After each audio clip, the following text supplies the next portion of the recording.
अस्सलाम वालेकुम दोस्तों, मैं हूं डॉक्टर अब्दुल जब्बार खान। 22 अगस्त 2025 जुमे के दिन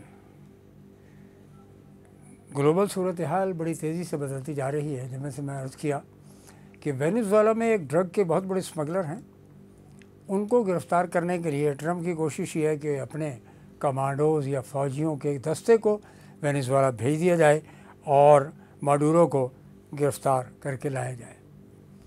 ये नहीं कि उनसे मुज़ाकरात करने हैं, नो, लेकर आना है, गिरफ़्तार करके लाना, यानी हॉट परसूट, सर्जिकल स्ट्राइक। इस खिते में यही अल्फाज चलते हैं, तो ये किसी भी तौर पर लोग पसंद नहीं करते। दूसरा सबूत अमेरिका की बालादस्ती का क्या है, वो है गज़ा में। गज़ा में आज भी ज़बरदस्त हमले किए गए हैं और 70 लोग कन्फर्म्ड हुए हैं जिनको आज शहीद कर दिया गया, कत्ल कर दिया गया ओवर पास 24 आवर्स। और इनमें वो लोग भी शामिल हैं जो भूख से मर गए हैं, फाका कशी से मर गए हैं, और 18 वो लोग हैं जो मदद की तलाश में भाग दौड़ कर रहे थे। जो डिस्प्लेस्ड कैंप इन्होंने बनाए थे उन पर भी हमला किया गया है, यानी डिस्प्लेस कैंप वो जो मकान बमबारी से मर गए थे, इमारतें टूट गई थी, बर्बाद हो गई थी, उनमें से जो बचे खुचे लोग थे उनको कैंपों में बिठाया गया, आबाद किया गया। वहाँ पर भी इसराइल ने हमला किया। तो ट्रंप साहब क्या कर रहे हैं, उन्होंने आईसीसी के जजेस जिन्होंने नेतन्याहू के ख़िलाफ़ फ़ैसला किया था मुकदमे का कि उन्होंने वार क्राइम्स किए हैं, उन पर ही पाबंदियाँ लगा दी हैं ट्रंप साहब ने। तो ट्रंप साहब जो हैं वो ओपनली नेतन्याहू को सपोर्ट कर रहे हैं।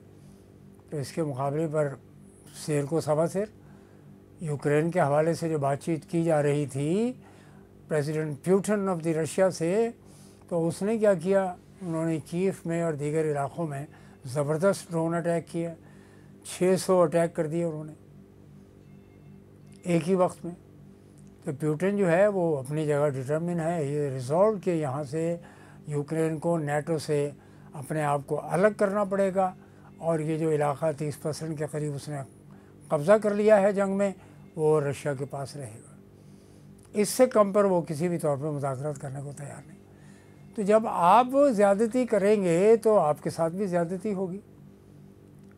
तो ये है जनाब कि वो टिट फॉर टैट, ये ताज़ा तरीन सूरत हाल है। CSS की ख़बर मैं देता चलूँ आपको कि CSS में इम्तहानात में लेस दैन 3% नताइज आए हैं।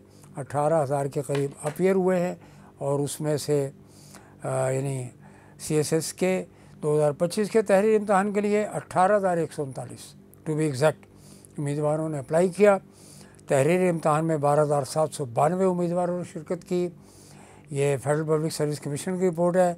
CSS 25 के तहरीर इम्तहान में 354 उम्मीदवार जो हैं वो कामयाब हुए हैं। दूसरी तरफ DG ISPR ने कहा कि ये जो वड़ाइश साहब हैं इस वक्त पेरिस में हैं और उन्होंने अपनी एक तस्वीर जारी की है कि मैं इस वक्त पेरिस में हूँ, दरिया के किनारे खड़े हुए हैं मौसू, और बुशर्ट में हैं, बुशर्ट पहनकर खड़े हुए हैं। और वो कह रहे जी कि उस पर DG ISPR ने कहा कि आर्मी चीफ ने इंटरव्यू दिया, ना किसी माफ़ी का जिक्र किया। ये माफ़ी का जिक्र वड़ाइश साहब ने अपनी तरफ से डाल दिया क्योंकि वो बुग़्ज़े इमरानिया का शिकार हैं। एवरीबडी नोज़ इन लाहौर के सुहेल वड़ाइश साहब और कुछ और सहाफ़ी लाहौर के, वो PMLN की गुडबुक में हैं और PMLN ने उनको पानी पिलाया है अपनी घाट का। और दूसरी तरफ मरियम के साथ जापान में क्या हुआ कि वहाँ पे इमरान के हामी पहुँच गए और उन्होंने कहा कि इमरान कोई गद्दार नहीं है और कैदी 804 जो है वो मज़लूम है और उसको इंसाफ दिया जाए। और मरियम साहिबा ने बहुत कोशिश की दरमियान में मुदाखलत करके अपनी सफाई पेश करने की, लेकिन लोग बात सुनने को बिल्कुल भी तैयार नहीं थे। तो ये पता लगा कि PMLN जो है वो इरोड हो चुकी है। पीपल्स पार्टी की तो बात ही नहीं कर रहा मैं। पीपल्स पार्टी ना सिर्फ पंजाब से इरोड हुई है, KP से इरोड होगी, ख़त्म हो गई है। और अगर सूबे बन गए तो यहाँ पे GDA और दीगर पार्टियाँ और पीर साहब पगारा की पार्टीज़ और मे भी पाकिस्तान पीपल्स पार्टी को कुछ सीटें मिल जाएँ, क्योंकि लोग तब्दीली चाहते हैं। सिंध के अवाम के साथ जो जुल्म और ज़्यादती हुई है पर्टिकुलरली ड्यूरिंग पास्ट 15 ईयर्स, और उन्होंने भुट्टो के नाम को खूब उछाला है, दिया कुछ नहीं लोगों को। लोग मुश्किलात का शिकार हैं। और अगर मैं ये कहूँ कि कराची और हैदराबाद के जो उर्दू बोलने वाले लोग थे उनको भी कुछ नहीं मिला है। ये भी ख्याल रखें कि अगर सिंधियों के साथ अन्याय हुआ है तो हुआ इन लोगों के साथ भी ये जुल्म है। यहाँ के लोग भी बेचारे बेरोज़गारी का शिकार हैं। और MQM के जो लंदन वाले साहब हैं उनकी तरफ से बयान आया कि जी नस्ल परस्त, और यही बात जो है यहाँ की पार्टी करती है। MQM हकीकी भी करती है आफाक साहब, वही कहते हैं peoples party has proven to be extra nationalist, hyper nationalist party, hyper nationalism का शिकार है। आवाम को दिया कुछ नहीं, सिंधियों को अलग बुराई मिल रही है। ये वो सवालात हैं जिस पर पाकिस्तान पीपल्स पार्टी कभी गौर नहीं करेगी। और ये जो गुज़श्ता 48 घंटे की बारिश ने यहाँ का यानी इंफ्रास्ट्रक्चर का ढोल का पोल खोल दिया हुआ है वो अलग है। सईद गनी साहब हों, शर्जील मेमन हों, ख़ुद मुराद अली शाह हों, इनके बयानात देने से कोई फ़र्क नहीं पड़ता। नासिर शाह हों, इनके 4 हज़रात के बयानात देने से कोई फ़र्क नहीं पड़ता। कराची और हैदराबाद के लोग, पर्टिकुलरली कराची के लोग, डिस्ट्रिक्ट सेंटर के लोग, ईस्ट के लोग, और इवन वो आबादियाँ जो कि पीपल्स पार्टी को वोट देती रही हैं, लिहारी भी, तो उनकी जो तकालीफ़ हैं और मुश्किलात का इजाफ़ा हुआ है वो बेपनाह है। मैं एक छोटी सी मिसाल देते चलूँ, 22,000 रुपये का एक टैंकर परसों रात को, यानी यहाँ पे एक टैंकर 22 हज़ार का बिका है। पानी कौन सा है? इतना गदला पानी है जिसको कहा जाता है खाले का पानी। और जो नहरों में से खाले निकलते हैं उस खाल में जो पानी आता है वो गदला होता है। वो पानी 20 से 22 हज़ार रुपये का टैंकर बिका है कराची में, और आज भी बिक रहा है। पानी आज भी गंदा है। ये वो पानी नहीं है जिसको पी सकें आप, ये वो पानी नहीं है जिसमें कपड़े धो सकें, ये वो पानी नहीं है जिससे इंसान गुस्ल या नहा सके। और कितने की कीमत है? 20 से 22 हज़ार टैंकर। कहाँ है एडमिनिस्ट्रेशन? ये जो वाटर कॉरपोरेशन है, वासा की तरह तर्ज का सीवरेज बोर्ड, सीवरेज की सूरत हाल आपके सामने, यानी ना वाटर है ना सीवरेज है। और फिर on the top of everything mayor साहब कहते हैं जी कि बोलना बहुत आता है इनको। असल में ये सब कौम को सूखे जो अपना ज़माने चलाए जा रही हैं, ये वो मामला है। इससे मसाइल हल नहीं होते, इससे मसाइल क़तई तौर पे हल नहीं होते हैं, इससे मसाइल हल नहीं होते हैं। मसाइल बढ़ रहे हैं।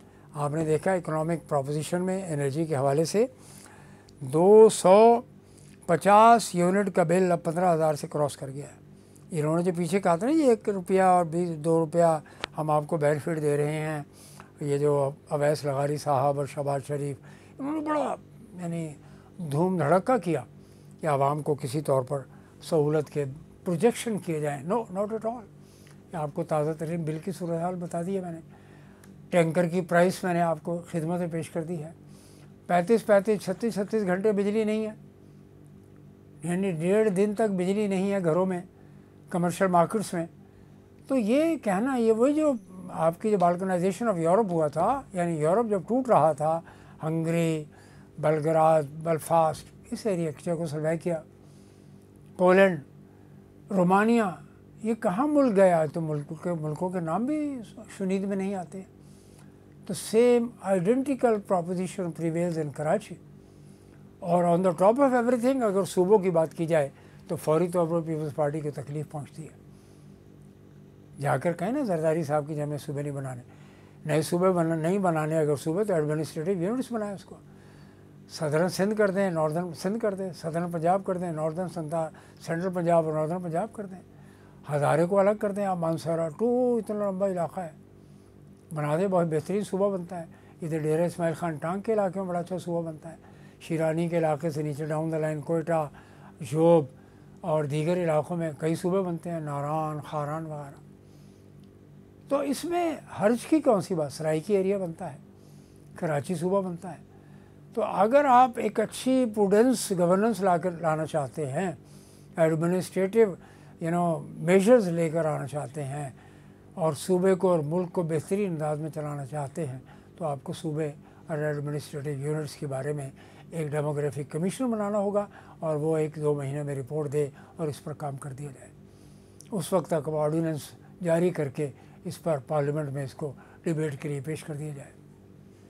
दूसरी तरफ इमरान खान इमरान खान को ज़मानत तो मिल गई सुप्रीम कोर्ट से, लेकिन PMLN की पंजाब की हुकूमत कॉम्प्रोमाइज़ करने को तैयार नहीं है। ये एजेंसीज़ के लोग थे या कौन लोग थे जो अलीमा खान के घर पर आए और उसके बेटे को उठा लिया।